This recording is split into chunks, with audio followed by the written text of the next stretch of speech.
తెలంగాణ రాష్ట్రంలో మోంతా తీవ్ర తుఫాన్ గా బలపడనుంది. దీంతో వాతావరణ శాఖ రెడ్ అలర్ట్ జారీ చేసింది. తుఫాను ప్రభావంతో గాలుల తీవ్రత అంతకంతకు పెరుగుతోంది. గరిష్టంగా 100 నుంచి 110 కిలోమీటర్లు ఈదురుగాలులు తీవ్రత చేరనుంది. శ్రీకాకుళం నుంచి నెల్లూరు వరకు మరో 72 గంటల పాటు తుఫాన్ ముప్పు పొంచి ఉంది. దీంతో రాష్ట్రంలో భారీ నుంచి అత్యంత భారీ వర్షాలు పడే ఛాన్స్ ఉందని వాతావరణ శాఖ వెల్లడించింది. ఏపీలో తుఫాన్ కారణంగా పలు రైళ్లు రద్దయ్యాయి. నేడు రేపు ప్యాసింజర్ ఎక్స్ప్రెస్ రైళ్లను రైల్వే శాఖ రద్దు చేసింది. విజయవాడ, కాకినాడ, భీమవరం, ఒంగోలుతో పాటు హైదరాబాద్ కు నడిచే రైళ్లను రద్దు చేసింది. దీనికి సంబంధించిన మరింత సమాచారం చీఫ్ బ్యూరో భరత్ అందిస్తారు. భరత్, చెప్పండి.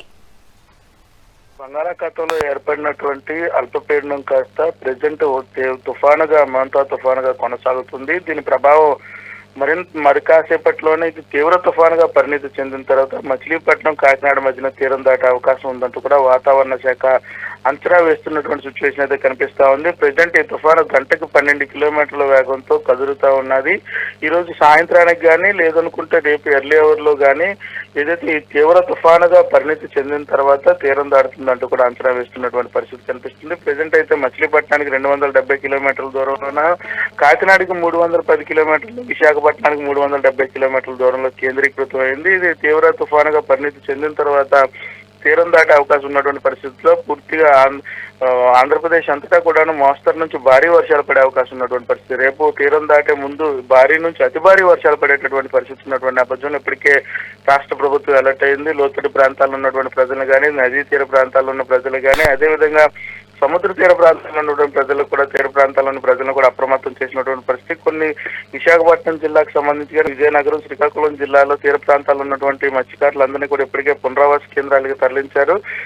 ఏదైతే కెరటాలకు సంబంధించినంత వరకు తీరం దాటే సమయంలో గంటకి 90 నుంచి 110 కిలోమీటర్ల వేగంతో గాలులు వీచే అవకాశం ఉన్నటువంటి పరిస్థితి ఉంటుంది. ఈ నేపథ్యంలో కెరటాలు కూడా ఎగిసిపడేటటువంటి పరిస్థితి, కెరటాలు కూడా ముందుకు వచ్చేటటువంటి అవకాశం ఉందంటే ఈ నేపథ్యంలోనే విశాఖపట్నంలో ఉన్నటువంటి ఆర్కే బీచ్ కానీ, రుషికొండ, భీమిలి బీచ్, సాగర్ నగర్ బీచ్లు కూడా క్లోజ్ చేసినటువంటి పరిస్థితి. పర్యాటక ప్రాంతాలను కూడా క్లోజ్ చేశారు. అదేవిధంగా విశాఖపట్నం నుంచి ప్రారంభమవలసినటువంటి 43 రైళ్లను కూడా రద్దు చేసినటువంటి పరిస్థితి తుఫాను నేపథ్యంలోనే.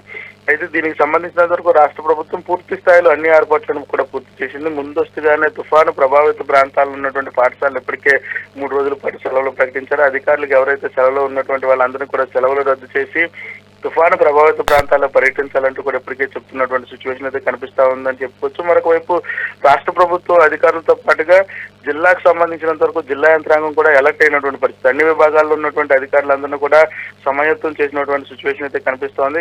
గడిచిన 24 గంటల నుంచి కూడా ఒకవైపు ఇరిగేషన్ డిపార్ట్మెంట్ కానీ, ఎలక్ట్రిసిటీ డిపార్ట్మెంట్ కానీ, ఎన్డీఆర్ఎఫ్, ఎస్టీఆర్ఎఫ్ సిబ్బందిని కూడా రంగంలోకి దించినటువంటి పరిస్థితి. ఎటువంటి సహాయ కార్యక్రమాలు కావాలనుకున్నా వెంటనే చేయాల్సినటువంటి సిచ్యువేషన్ ఉన్నటువంటి పరిస్థితుల్లో చేసేందుకు అన్ని ఏర్పాట్లను కూడా రాష్ట్ర ప్రభుత్వం రంగం సిద్ధమైనటువంటి సిచ్యువేషన్ అయితే కనిపిస్తా ఉంది. తుఫాను ప్రభావం ఉత్తరాంధ్ర పైన నిన్నటి నుంచి కూడా పూర్తి స్థాయిలో కనిపిస్తా ఉందని చెప్పుకోవచ్చు.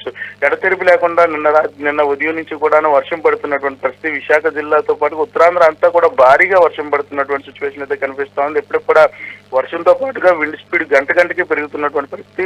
ఈ తీవ్ర తుఫానుగా పరిణితి చెందిన అనంతరం కూడాను సాయంత్రం కానీ లేదనుకుంటే రేపు ఎర్లీ అవర్లు అంటే ఉదయం 3 గంటల సమయంలో తీరం దాటే అవకాశం ఉన్నటువంటి పరిస్థితుల్లో ఇది గాలుల తీవ్రత ఇంకా పెరిగే అవకాశం ఉన్నటువంటి పరిస్థితి ఉన్నటువంటి నేపథ్యంలో రాష్ట్ర ప్రభుత్వం పాటుగా విపత్తు నిర్వహణ అధికారులతో పాటు ఏదైతే వాతావరణ శాఖ అధికారులు కూడా పూర్తిగా ప్రజలను హెచ్చరించేటటువంటి పరిస్థితి. అత్యవసర పరిస్థితుల్లో బయటకు రావాలి తప్ప లేదనుకుంటే ఇళ్లకే పరిమితం కావాలంటూ కూడా ఇప్పటికే ఆదేశాలు జారీ అయినటువంటి సిచ్యువేషన్ అయితే కనిపిస్తా ఉందని చెప్పుకోవచ్చు. మరొకవైపు సముద్రం అల్లకల్లోలంగా ఉన్నటువంటి నేపథ్యంలో ఇప్పటికే మత్స్యకారులు ఎవరిని కూడా 5 రోజుల పాటు వేటకు వెళ్లొద్దంటూ చెప్పినటువంటి పరిస్థితి. అన్ని ప్రధాన పోర్టులో కూడా 1వ నెంబర్ ప్రమాదక హెచ్చరిక జారీ చేసినటువంటి సిచ్యువేషన్ అయితే కనిపిస్తా ఉందని చెప్పొచ్చు. తీరం వెంబడి గాలుల తీవ్రత గంటకి పెరుగుతా ఉంది. ఉత్తరాంధ్ర జిల్లాలకు సంబంధించినంత వరకు గాలుల తీవ్రతతో కొన్ని చోట్ల చెట్లు విరిగి పడిపోయి ఏదైతే విద్యుత్ అంతరాయం కూడా కలుగుతున్నటువంటి సిచ్యువేషన్ లో వెంటనే ఈపీడీపీసీలకు సంబంధించినంత వరకు కూడా ఉత్తరాంధ్ర జిల్లాలకు సంబంధించి ఎప్పటికప్పుడు ఏదైతే పునరుద్ధరణ కార్యక్రమాలకు సంబంధించినంత వరకు కూడా అన్ని రంగం సిద్ధమైనటువంటి పరిస్థితి. సుమారు 2000 నుంచి 2500 పోల్చులు కూడా తీసుకొచ్చినటువంటి సిచ్యువేషన్ అయితే కనిపిస్తోంది. మరొక వైపు